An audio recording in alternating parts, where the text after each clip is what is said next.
friends, it's Cherie Ricard with the Real Girl Talk podcast. I'm an author, speaker, business leader, and adversity recovery expert. I'm bringing you fabulous guests, lifestyle tips, and a weekly dose of inspiration to help you create a beautiful life. So grateful that you're here. Now let's dive in.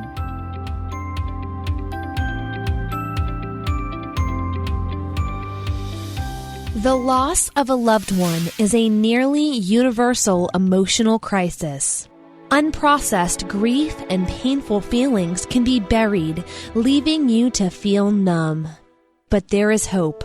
Certified grief counselor, RN, and author Cherie Ricard shares her story of how to cope in her first book, Wake Up Call, A Mother's Grief Journey, after the loss of her 17-year-old son. This book, along with Cherie's other books, are available on Amazon as well as on CherieRicard.com.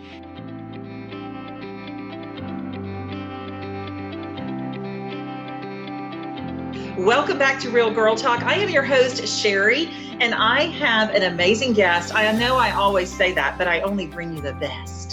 So I want to introduce you to Kelly. She is an online one-on-one nutritional coach. And after she suffered a decade with an eating disorder, she now empowers women on their own journey through self-discovery, self-love, and education for proper eating. She teaches her clients every day how to eat to their specific goals and how to just jump off that yo-yo and fad diets into a real lifestyle. Welcome to the show, Kelly Collier. Woo woo! Hello! So glad to be here. Thank you. Don't you love it when you jump on a show and somebody introduces you and you get fired up because you're like, man, I sound good. Wow. Where do I sign up? Yeah, where do I sign up for this coach? She is the bomb. I have suffered with an eating disorder, and I'm just going to be transparent and call it that because that's got to be what it is. For many years, I never had an issue when I was growing up. I was always at a good weight. I was always very active. I was a cheerleader, dancer in college, all those good things.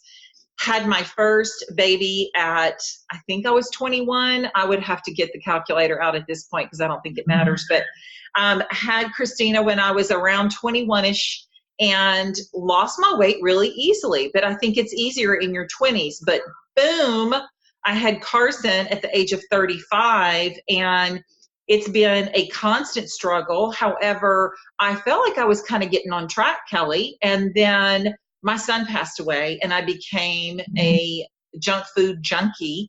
And I guess that was my drug of choice. I say my drug of choice was peanut M&Ms all the time. And I still love them.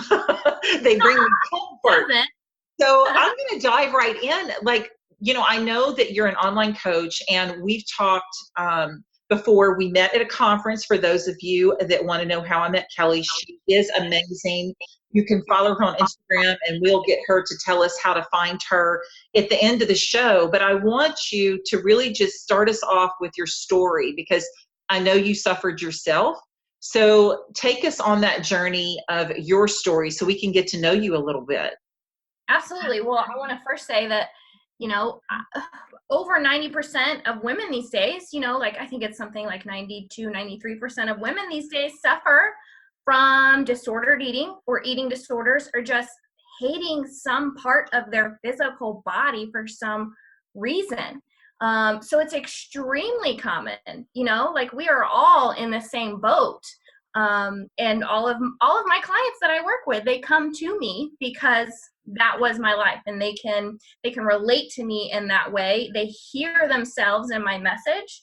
But it's just something that no one really talks about that much. And I am very open, and raw and real about my struggles with my eating disorders and disordered eating from my past.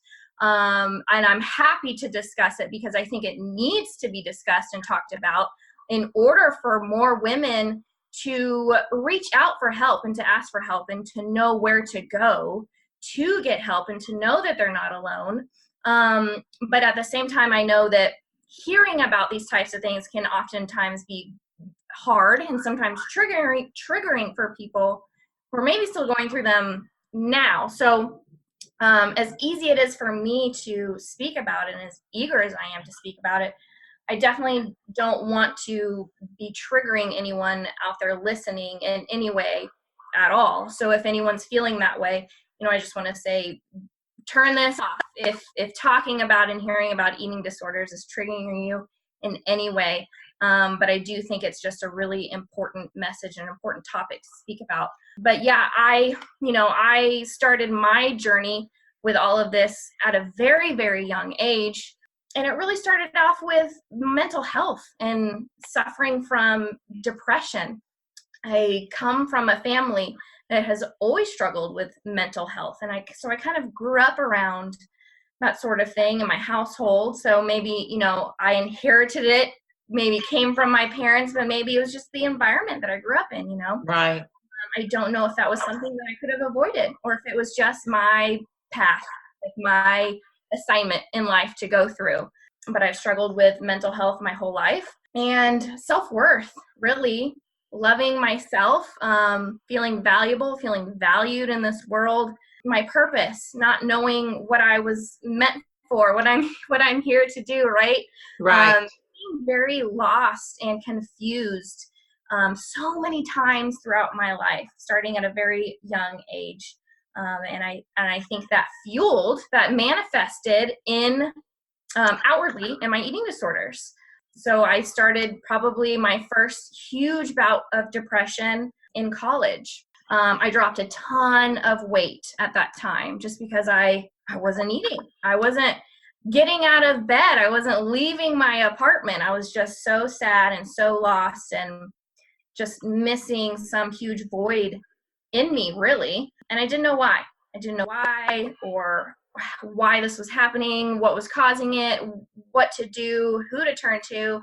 My mom took me to a doctor to speak to him about this. She battles depression and mental health herself. So she just whisked me away to a doctor. He put me on all sorts of antidepressants, multiple Right. antidepressants at once, like just the whole gamut, right? So I was on a ton of medication for a couple of years. And then I gained a ton of weight, ballooned back up, gained a ton of weight. I also want to point out at that time that I lost all the weight originally, like so many people were just telling me how amazing I looked, how wonderful I was looking. And I had dropped, 30, 40 pounds, right? Because I was extremely sick, to be honest.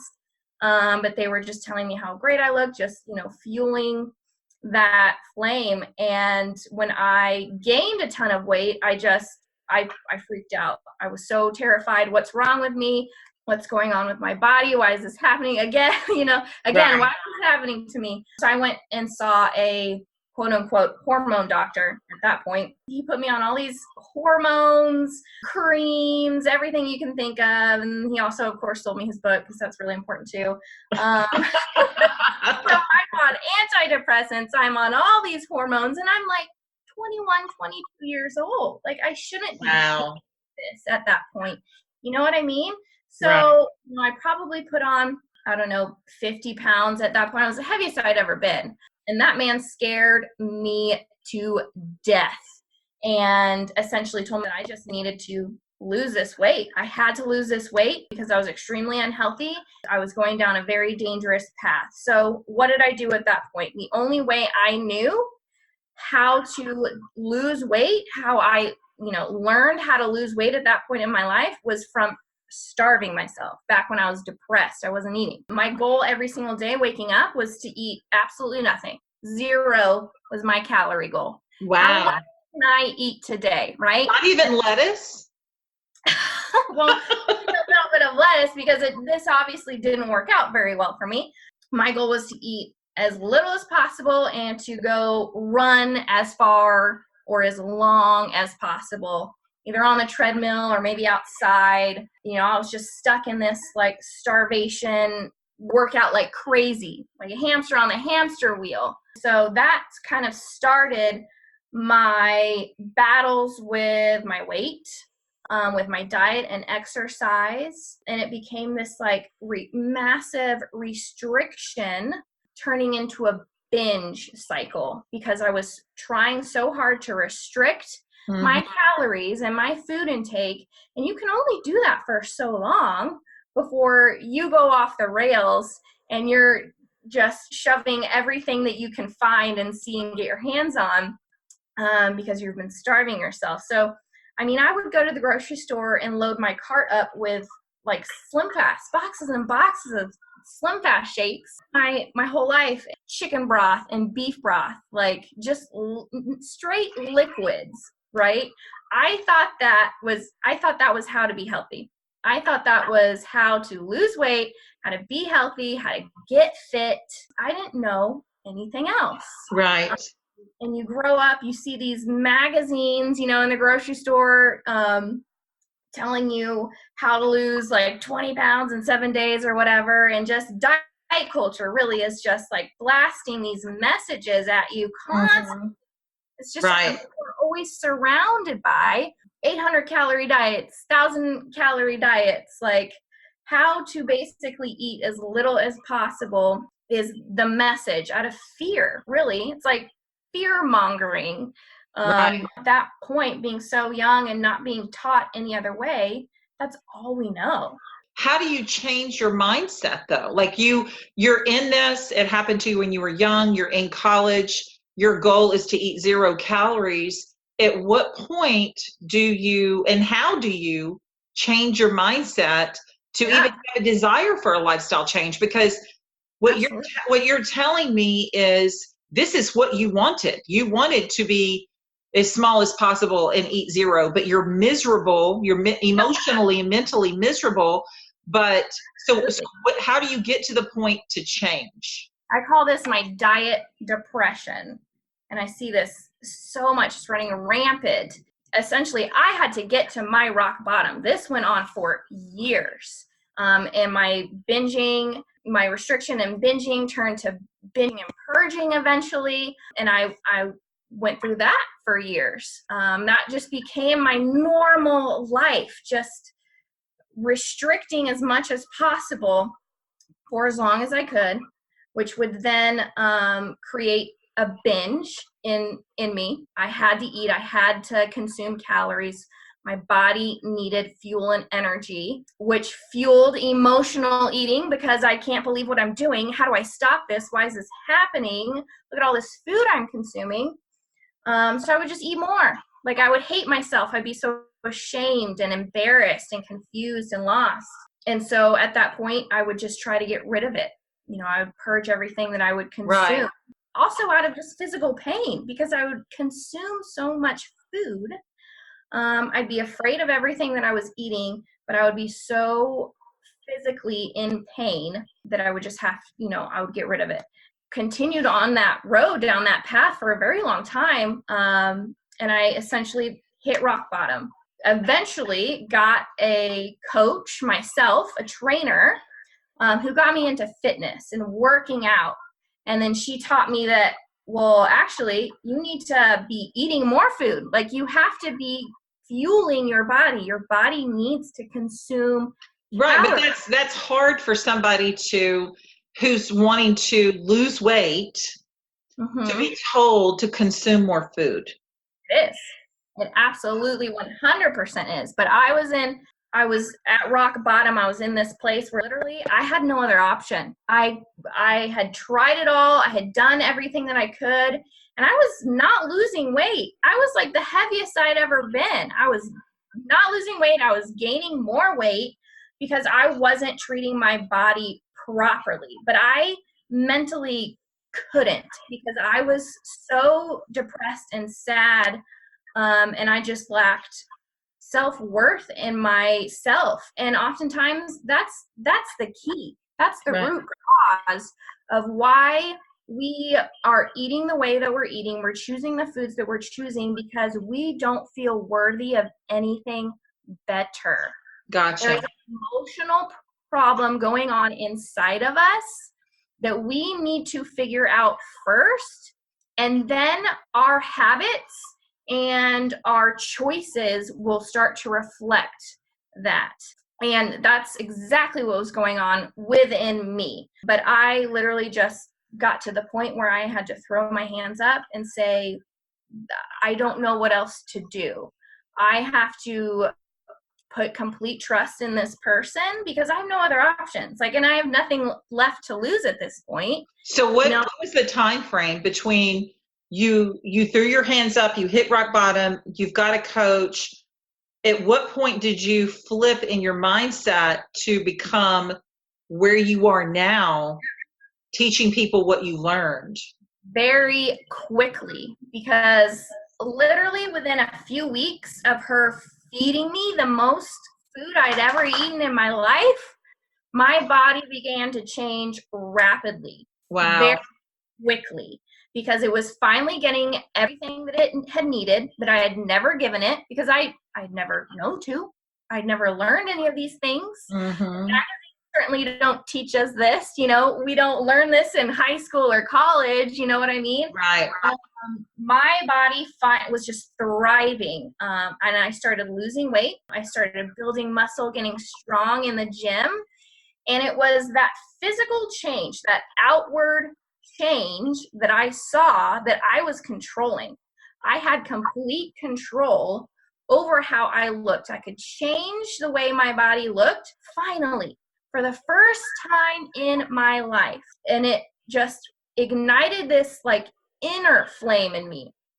I saw the changes I was making outward, and it started to change me on the inside because I felt so powerful suddenly. The first time in my life, I felt powerful over myself, over my life. I could make these changes. Like I could do or become or be anyone that I wanted to be. And I'd never felt that way before.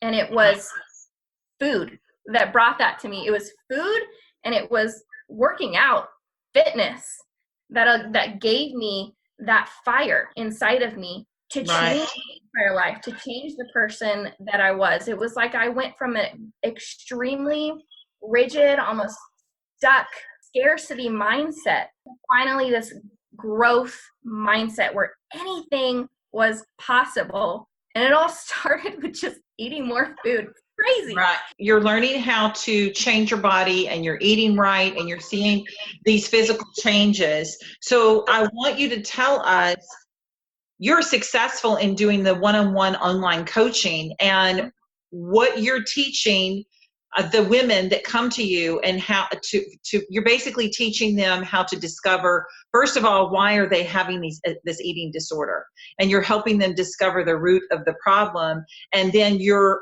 helping them in a different way than you see most online coaches, which is obviously very successful. So when we come back, I want you to tell us what you did or what you're doing to set yourself apart from being that one-on-one online coach. Hey guys, I want to make sure everyone knows Writer's Roadmap Master Course is reopening in the fall. This is a 9-module course where you receive 21 lectures packed with valuable information, videos, PDFs, templates, guides that show you step by step how to write a book, how to create a dynamic book cover, format, launch, publish, and market your book. When you're just starting out, I know the first question you have is, what should I write about? How do I publish the book? I constantly get questions from people unsure about which area they even want to be an author in. Often you just get nervous because you don't know if you're going down the wrong path. You don't understand the techie stuff or publishing. You have no clue where to begin. I'm telling you, this course is everything that I learned over a time of 2 years packed into one online course. And this is the last time that we're going to launch the course this year, 2019. It'll be open for 2 weeks for enrollment, and then it will close again and won't reopen until the spring of 2020. So make sure that you're going over to CherieRicard.com. Get on the mailing list so you are the first to know when the course launches. Okay, Kelly, we are waiting to find out. So what are the things that set you apart, that make you different? Because, we're seeing all these online coaches all the time. We're scrolling through Instagram, Facebook, social media. We're online, and we have all of these people coming to us telling us they can help us, they can help us. And I see that this is a multi-billion-dollar industry. So, but I know that you have success with your clients. So what sets you apart? I approach nutrition and food from like a whole life perspective. I'm not going to just send my clients a meal this, you're on your own. Like, I am down in the trenches with my clients day in and day out, one-on-one, massive amounts of communication, massive amounts of accountability, basically starting from the very beginning. I'm all about the education and really individuality of our nutrition. Every single person leads a different life, has a different body type, body style, lifestyle, job. They have a different diet history, a different medical history, stress, amounts of stress in their life. You know, everything about our lives is different person to person. So no one's nutrition is going to look exactly the same. And oftentimes we may even know all there is to know about nutrition and how we should be eating, but the disconnect there is how to apply this knowledge to our actual lives. How do we make it work for us and what we do on a day-to-day basis? I am all about educating my clients on exactly what they need to live their lives, to fuel what they're doing, their activities, maybe, you know, their fitness, their workouts, that sort of thing. Figuring out what their goals are. Are they aesthetic based, fat loss based? Are they health based, or are they performance based? Give us an example of the 4 things that you just told us. So you said that, are they aesthetic based? Mm-hmm. What did you say? Performance based? What were the other? Aesthetics, performance, and health.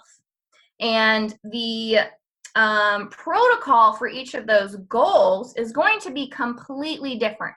So a lot of times where I see people getting tripped up, they don't actually know what their goal is. They say they want to look better, but they also want to perform the best, or they want to get healthier. You know, they're trying to do all these different things at once. Okay. And each of those is going to be completely different. You know, if we want to lose fat, right? Weight loss is a super popular goal out there where you're going to have to eat less. But if you're trying to get healthy, if there's, you know, something that we're trying to work out within your body, or if you're trying to perform at an optimal level, you've got to eat more. You know, that's hard to hear for somebody that wants to lose weight. That you have to, if you told me I had to eat more, I would be suspicious. So we've got to pick one goal at a time. And it's not to say we can't achieve them all at some point, but we've got to go, you know, one step at a time. Maybe we focus on fat loss first, right? And then we flip the script. When we reach that goal, we, you know, chase something else, because each of them are going to require a different blueprint, basically a different plan. But I help my clients hone in on exactly what they want to do, maybe over a span of a year. And I lay out, you know, the blueprint, you know, what we've got to do to get you to that goal, that specific goal for you, and how that's going to fit into your individual lifestyle.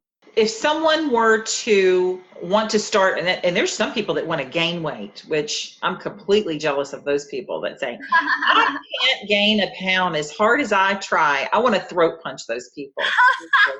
I want to throat punch those people. But if somebody wants to lose weight, because that's where my mindset is, I can't imagine someone ever saying they wanted to gain weight, but I know it happens. But if somebody wants to lose weight and they want to start off, I don't know, in the morning, they're not working with you. Maybe they are going to come to you in a week or 2 from now. Maybe it's just not a good time. What are some tips that we can incorporate into, maybe it's a morning routine, maybe it's something that we can take away from our daily activity or add to our daily activity? What is something, a few tips that you can give someone that wants to lose weight and really hone in on changing that lifestyle if they wanted to do it tomorrow? Yeah, absolutely. Great question. So whenever I first start working with someone, I always want a overview of what their diet actually looks like. Because oftentimes we are completely unaware of what we're actually eating or how much we're actually eating day to day. Someone might say, I'm having trouble, I can't lose weight, and I don't know why. I only eat 1,500 calories a day. But when we actually start logging their food, they could be eating 2,500 calories a day. And they aren't even aware of it, right? Kelly, that is called denial, and people overweight live in it. So when I start working with someone, I need 7 days of what I call food logs. They're tracking every single thing that they consume for 7 whole days. Because if we don't actually know where we are right now, today, we don't know what to change. We don't know what to adjust. We don't know if we need to go left, right, up, or down. So we've got to get a really good idea, become aware, get a good handle of where we are right now before we know where we need to go. Right. But also, I think when people start out with me, under eating protein is probably the biggest thing that I see with clients. So if we can prioritize protein, that would be a huge tip for women out there, especially women, for whatever reason, are terrified of protein. It's so hard to get my clients in the beginning to start eating protein. They're eating almost no protein at all. Where are your favorite sources to get protein? Oh, goodness. Whole foods, obviously nutrient-dense foods, is what I prefer. I would much rather see you eating animal protein over like a protein shake or a protein bar. So real, whole, nutrient-dense foods from animals. So eggs, dairy, meat, and then whey protein as well as a really great source of protein. There's, complete proteins, incomplete proteins. You want to get a complete protein from animal sources, Gotcha. first and foremost. And then if for convenience sake, if you're still lacking a little bit, then maybe we can go grab a protein bar or something. But I like to focus on whole food sources. Okay. That makes sense. Now, if somebody is a vegan and they still have a weight issue, is that possible? Can you be a vegan and have a weight issue? Sure can. Absolutely. Some people, or maybe they're not a vegan. Maybe they are just not a big meat eater, period.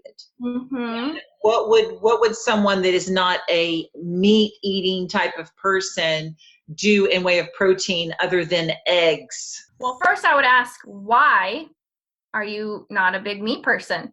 Right. Maybe there's some type of misunderstanding or miseducation that we need to unlearn, or some sort of fear.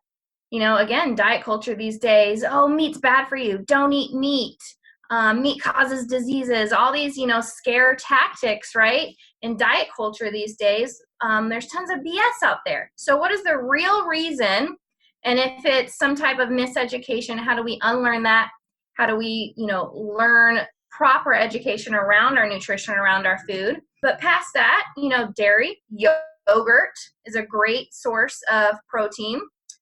Whey protein, like I mentioned, is a great source, complete protein source. But other than that, pea proteins, hemp proteins, collagen is an incomplete protein, but it's a good protein source. It's good for your skin, hair, nails, everything us ladies want. Your skin and hair is gorgeous, so I know you practice what you preach. Because you have the most flawless skin, and it's, for somebody that follows you on social media, they can see that, but I've seen you in person, and you have flawless skin and you have beautiful hair. So I know that you're walking the walk, not just talking the talk. So I just have to put that out there. Oh, I appreciate that. But also at the same time, like I said before, this is all about your individual life. Right. So if you just, for whatever reason, don't eat a ton of protein, it's hard for you to eat protein because you just hate it and you can't stand it, I'm not going to tell you to eat nothing but protein, because you're not going to do that. You're not going to stick to it. You're going to be miserable. You're not going to be successful. Right. So we need to figure out a way to create a plan around, what foods you enjoy eating, what you want to eat, what's easy for you. Everything's going to be individually customized to my client.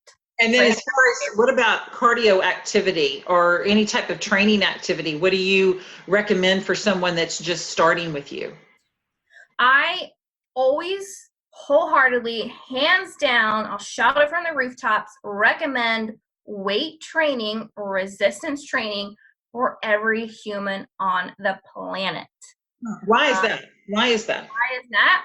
Because that is going to transform your body, recomposition your body quicker, in a better way, more permanently than cardio ever will. Ever, ever, ever, ever, ever. And it's just healthier for your body for health reasons. You know what I mean? So when people come to me and they're just cardio bunnies, that's all they do, but they're saying that they want to lose fat, build some muscle, get healthier. Okay, well, we're going to have to kind of unlearn, why you're doing all this cardio because you think it's the best option for you. Have to unlearn these common misconceptions, really plug in some proper education and start making some shifts. All my clients, they are fitness lovers. They're passionate about fitness. I'm an athlete. I have a strong fitness background. So those are the types of women that I attract and that I enjoy working with. So they're typically open to that sort of thing.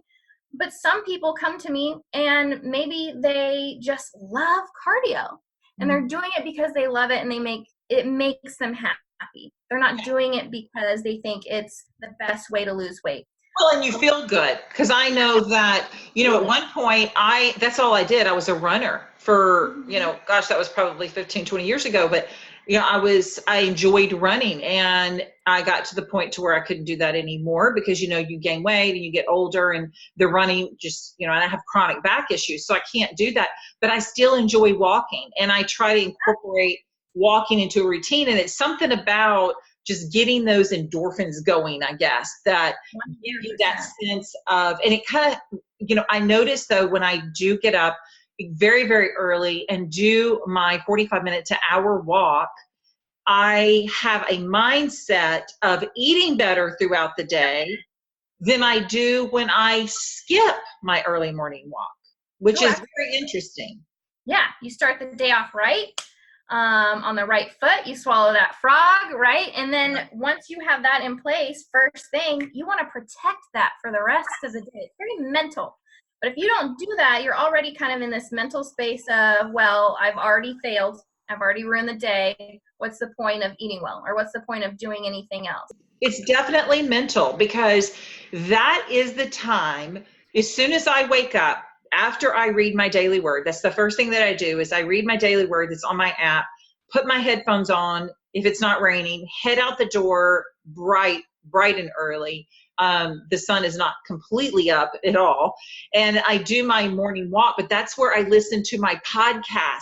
Yep. My other podcast shows that I love. That's where I listen to my audiobooks that educate me and inspire me and take me on the next level of business and encouragement. So it is a whole mental, because it's not just getting into doing that cardio. It's the time that you have by yourself that you're actually pouring in mentally those positive things that are going to catapult you to the next level of whatever you're going to. So that's really cool. That's cool, because you could do the same thing if you were doing weight training or resistance training as well. You could put your headphones on and do the same thing. You can, but again, just with our food, as far as our workouts and our fitness goes, if it's something you enjoy, I would never take that away from you. I have women that I work with that are runners, race runners. That's, what they want to perform best at. So I'm not going to tell them you have to stop running and weight train only. We want to get you better at running. Or running just, makes them happy and they enjoy it and it makes them fulfilled. So we're going to double down on that. You know what I mean? Right. But I think walking is amazing as well. We're doing in my private Facebook group, we're doing a walking a steps challenge, 10,000 steps per day for a whole week. So walking in place of running is an amazing way to burn calories, to continue fat loss, but without the strain of high intense cardio can have on your body. So it's more of a stressless way on your body physiologically, but you're still kind of burning those calories. So I think walking is an amazing option, especially first thing in the morning, because as soon as you wake up and hop out of bed, you're at this like prime time for your brain, for learning, for developing, for growth, for absorbing. So I love that you're listening to podcasts, right out of bed or right after waking up. That's when I read. That's when I journal. That's when I take time that I need for myself and for my personal development and growth, and self-care is first thing in the morning before I do anything else. Isn't it amazing when you do that, when you change your morning routine and you set yourself off? I mean, this is just a lesson to all of the listeners, is when you truly change your morning routine, and this is just not hogwash. It is not. Actually, this is not just fluff and unicorns and rainbows. This is real crap. I'm telling you, if you change your morning routine to that of inspiration, and you're getting out there and you're doing your exercise, or even if you're journaling at home or whatever you're doing, however you start your day is how your day is going to progress. I am a true believer in that. 100%. If you do not do this, if you do not change your morning routine to that of inspiration and setting yourself off on a good path, then I promise you, when that milk gets spilled out of that cereal bowl from that 3-year-old, or your husband says something to you that you just didn't care for, it is going to set you off on a totally different path for the rest of the day. Absolutely. 100%. And that's why, for me and my clients, mental health and self-development and growth is such a huge part of my program and what I do with my clients on a daily basis, because I know the power in that, because that is what I struggled with my entire life. And that is the source to so many of our issues that manifest in the way that we eat, in the way that we take care of ourselves, or lack thereof, I should say.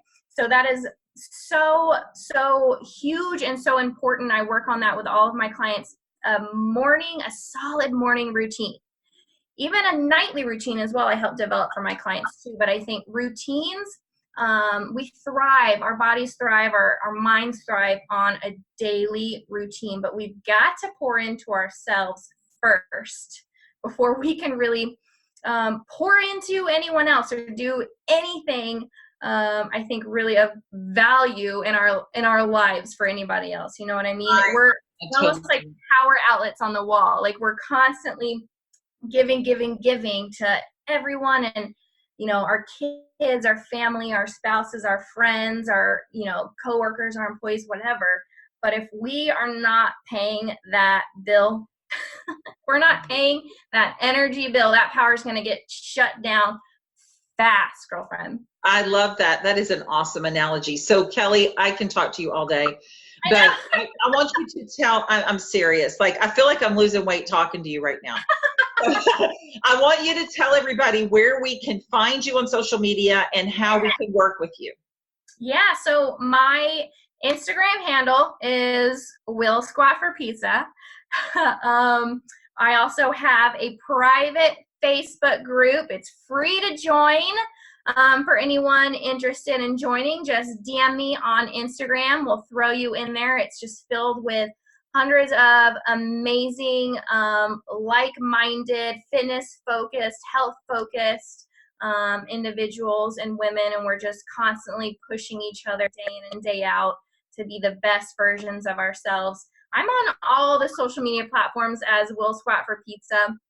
My website is willsquatforpizza.com. So just hit me up, DM me. I love talking about food. I love talking about mental health. I love talking about, working out and getting strong and lifting weights. So, and I love that. I love your social media. Will Squat for Pizza, because let me tell you, I don't like squats, but I will squat for pizza too. I mean, who wouldn't? Who wouldn't? Thank you so much, Kelly. I appreciate you. I really, really do. And I know the listeners are gaining so much knowledge and getting so inspired by you. Guys, jump back over to the podcast on iTunes or anywhere you listen to Real Girl Talk. Make sure you leave a review and let us know how this episode helped you. Take a screenshot of today's episode and make sure you tag me, Empowerment is Beauty, and Kelly, Will Squat for Pizza, and hashtag Real Girl Talk Podcast. Remember to be a light for someone today. So when it's your time of need, like-minded people in your community of friends are there to pull you through. And until next time, have a blessed week.